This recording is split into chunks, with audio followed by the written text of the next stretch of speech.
A federal judge in Texas has struck down a rule from the Department of Labor that would have extended overtime pay to more than 4 million workers, effectively erasing one of former President Obama's biggest regulatory initiatives.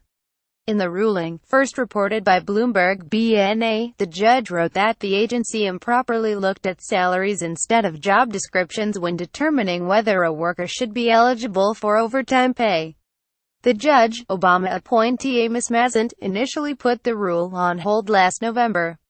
It was set to go into place on December 1. Justin Obama overtime rule shot down by Texas court. Twitter.com as ETDXCOM34, Christopher August 31, 2017. The rule would have required employers to pay overtime to most salaried workers who earn less than $47,476 annually, a sharp increase from the current annual salary limit of $23,660. The judge's ruling was celebrated by industry groups, including the Restaurant Law Center, which represents the restaurant industry. In a statement to The Hill, the group said the Obama administration overstepped its authority. The Department of Labor under the previous administration overstepped its authority in making changes to the federal overtime rule.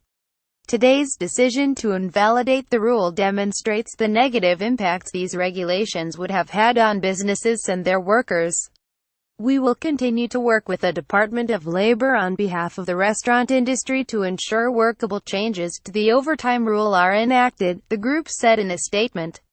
In August 2016, then-Republican presidential candidate Donald John Trump Steve King defends our pay. "Oh, I don't agree that profiling is wrong." Eminem leads anti-Trump chant at Music Fest and Rage. Dems vow to protect Dreamers program. Moore vowed he would target Obama's overtime rules as president. Rolling back the overtime regulation is just one example of the many regulations that need to be addressed. To do that, Trump told Circa at the time, "We would love to see a delay or a carve-out of sorts for our small business owners."